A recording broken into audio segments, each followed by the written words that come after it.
अस्सलाम वालेकुम दोस्तों, मेरा नाम ज़ैनुल-आबदीन है और आज बात करनी है इस साल जो 8 फरवरी को इंतखाबात हुए और उसके बाद हमारी जो नेशनल असेंबली बनी, उनमें हमारे जो MPs प्रोविंशियल असेंबली के और MNAs जो हैं हमारी नेशनल असेंबली के, तो बात ये करनी है कि उनकी एजुकेशन क्या है, उनकी एज क्या है और वो किस पेशे से ताल्लुक़ रखते हैं। बेसिकली अगर एज ग्रुप की बात की जाए तो 25 से 30 साल की एज के दरमियान के जो लोग हैं उनकी इस साल के नेशनल असेंबली में सिर्फ 0.5 कंसंट्रेशन है। और अगर 31 से 40 साल की एज के लोगों की बात की जाए तो वो सिर्फ 9% है उनकी।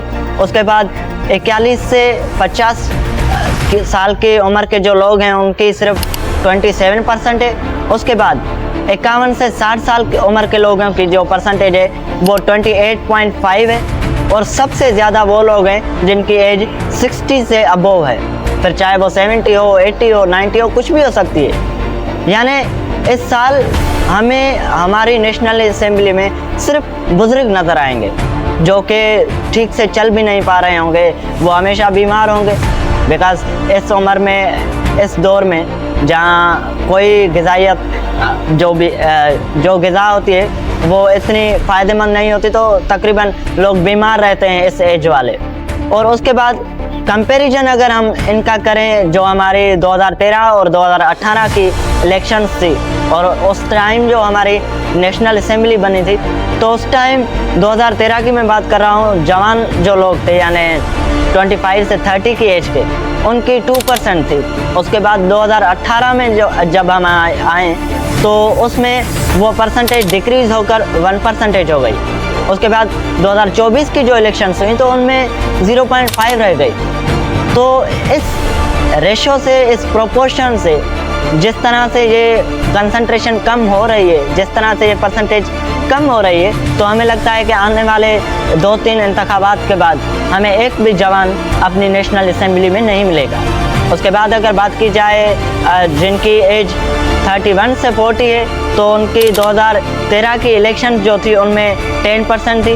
फिर 2018 की इलेक्शन की अगर बात की जाए तो उसमें 12% थी, लेकिन फिर से कम होकर 9 पर आ गई। तो इसी तरह से ऊपर नीचे हो रही है, लेकिन मेन जो हमारा कंसर्न है वो जवान से लेकर है। बिकॉज़ इस दौर में जवान लीडर्स को, जितने भी हमारे जवान लीडर हैं उनको आगे प्रमोशन, जितने भी हमारे जवान लीडर हैं उनको प्रमोट करना चाहिए हमें कि वो हमारे नेशनल असेंबलीज़ में आए और वो हमें रिप्रेजेंट करें, बजाय इन लोगों के जिनकी एज 60 से भी अबव है। उसके बाद अगर हम एजुकेशन की बात की जाए कि उनकी क्वालिफ़िकेशन क्या है, तो सबसे कम फिर से वही लोग आते हैं जिनकी PhD और MPhil हुई है। MPhil की भी सिर्फ 1% है, PhD की भी सिर्फ 1% है और सबसे ज़्यादा परसेंटेज BA जिन्होंने की हुई है उनकी है। यानी एजुकेशन के हिसाब से भी अगर हम देखें तो हमारी नेशनल असेंबली में बिल्कुल भी वो लोग नहीं हैं जो कि एजुकेटेड हों। और इससे हम ये अंदाज़ा लगा सकते हैं कि क्या वो लोग एजुकेशन को प्रमोट करेंगे, क्या वो लोग एजुकेशन के मसाइल को हल करेंगे जो कि खुद अनएजुकेटेड हैं। क्योंकि ये इतनी ख़ास एजुकेशन नहीं है कि कोई भी बंदा जो हमारी नेशनल असेंबली में हो वो हमें रिप्रेजेंट कर रहा हो और उसकी खुद की एजुकेशन भी इतनी अच्छी ना हो। तो एजुकेशन के हिसाब से भी अगर हम बात करें तो अनपढ़ इस वक्त जो हैं, यानी जिनकी ऐसे समझ ले कोई भी डिग्री को, जिन्होंने कभी स्कूल का मुंह भी नहीं देखा, खुदा का शुक्र है कि इस बार उनकी परसेंटेज 0 है। उसके बाद अंडर मैट्रिक की अगर बात की जाए तो वो 1% है, मैट्रिक की 5% है, FA यानी सेकेंड ईयर या फिर इंटर की अगर हम बात करें तो वो 5% है। उसके बाद सबसे ज़्यादा BA की है जो 46% है, MA की 41%, ये भी ज़्यादा है। MPhil की और PhD की मैंने बात की सिर्फ 1% है।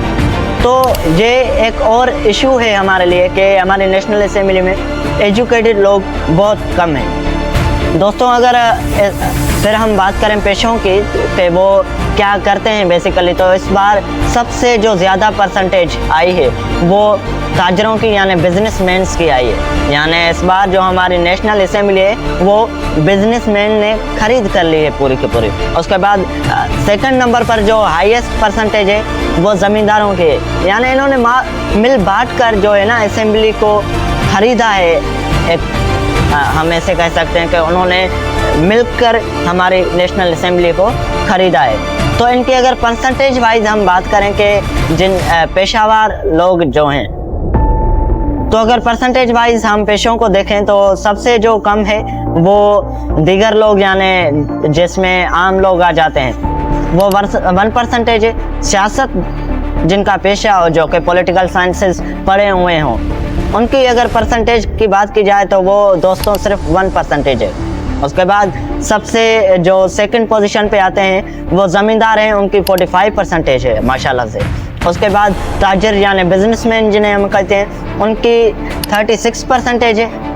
2024 की बात कर रहा हूँ। असातिज़ा की अगर बात की जाए तो वो 1% है, फिर वो रिटायर्ड टीचर्स भी हो सकते हैं। वकला की अगर बात की जाए, जो हमारे लॉयर्स होते हैं, उनकी भी माशाल्लाह से इस बार 11% है, क्योंकि मुझे लगता है कि पीटीआई वालों ने इस बार बहुत सी अपनी सीट्स जो हैं नेशनल असेंबली की हो जाएं या फिर वो प्रोविंशनल असेंबलीज़ की हो जाएं, वकीलों की सीट्स इस बार पीटीआई ने ज़्यादा दी थी।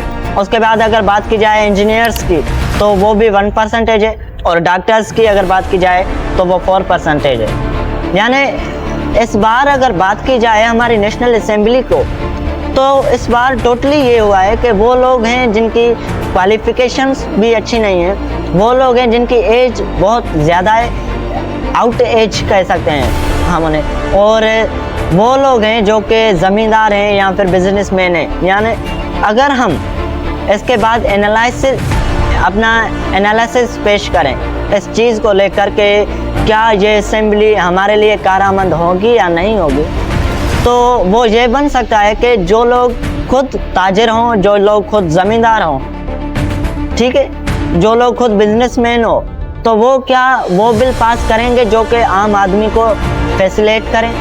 क्या वो बिल पास करेंगे जो कि हम जैसे लोगों को, जो कि मिडिल क्लास से ताल्लुक़ रखते हैं, उनके फ़ायदे के लिए कोई भी बिल पास करेंगे? बिल्कुल नहीं करेंगे। वो हमेशा अपना फ़ायदा देखेंगे। बिकॉज़ अगर बिजनेसमैन आए हैं नेशनल असेंबली में, अगर ज़मींदार आए हैं, तो उन्होंने कुछ ना कुछ माल तो लगाया होगा ना, और वो वसूल करने के लिए ऐसे हमारे खुशी के लिए कोई भी फैसले नहीं कर सकते। और अगर बात की जाए एजुकेशन के हिसाब से, तो खुद ही जो लोग अनपढ़ हैं, जिन्हें एजुकेशन इतनी नहीं है, सिर्फ बीए, कोई इस वक्त जो दुनिया है वो बहुत आगे निकल चुके हैं, बीए इतनी एजुकेशन नहीं है कि सबसे ज़्यादा परसेंटेज जो हमारे नेशनल असेंबली में वो बीए पास लोगों की है। तो इससे हम ये एनालिसिस दे सकते हैं कि भाई एजुकेशन के हिसाब से भी इस बार जो नेशनल असेंबली बनी है वो कोई अच्छे काम नहीं करने वाली।